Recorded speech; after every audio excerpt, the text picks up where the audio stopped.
la journée, on faisait des films, des documentaires et tout, et le soir, je lisais philosophie jusqu'à 2-3 heures. Voilà. Quand on est jeune, ça va. Après, c'est fini. J'aime beaucoup parler cinéma et philosophie, même si notre cinéma n'est pas du tout une application d'une philosophie.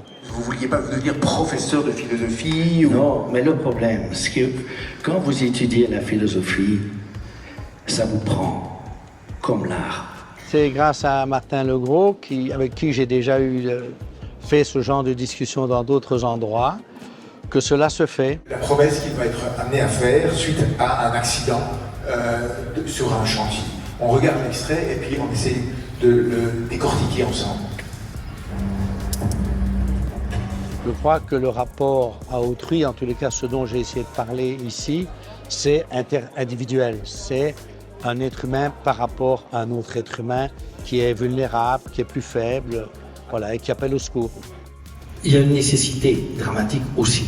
Il ne va pas vers elle pour qu'elle fasse après ce qu'elle va faire. Il va vers elle parce qu'il ne sait que faire là. Et elle est là, donc il jette sur elle. Évidemment, nous avons mis une femme, Cécile de France, bon, bien sûr. Mais il faut que ça corresponde à une nécessité. Il se dit, bon, je suis tout, il y a un éducateur là, un autre là derrière moi, ben, voilà, et là je m'accroche et je lâche pas. Et elle, évidemment, si on se met du point de vue de cette femme qui est dans la salle d'attente, qui a un traumatisme, disait. C'est une sorte de traumatisme, elle me fait pas mal, mais bon, voilà. Mais elle ne sait pas que ça va l'emmener jusque-là. Si j'étais rien pour toi, c'est quand même...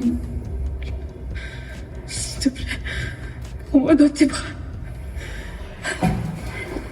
Est-ce qu'il y a une question morale, par exemple, qui se dégage dans nos films? Je pense que dans les 2-3 films dont on a vu les extraits, je pense que oui, Olivier ne tue pas le jeune garçon, le jeune apprenti. Lorna essaye de sauver Claudie. Il y a une question du rapport à autrui qui fait qu'on essaye de le sauver de sa souffrance, oui, c'est vrai. L'autre, comme vous dites, apparaît, le visage d'autrui, comme il dit, et il vous dit « aide-moi ». Parce que autrui est un mortel, un être humain qui souffre, qui ne veut pas mourir, qui a peur de mourir, et vous dit « aide-moi ». Merci beaucoup, Louis Garnett. Merci beaucoup.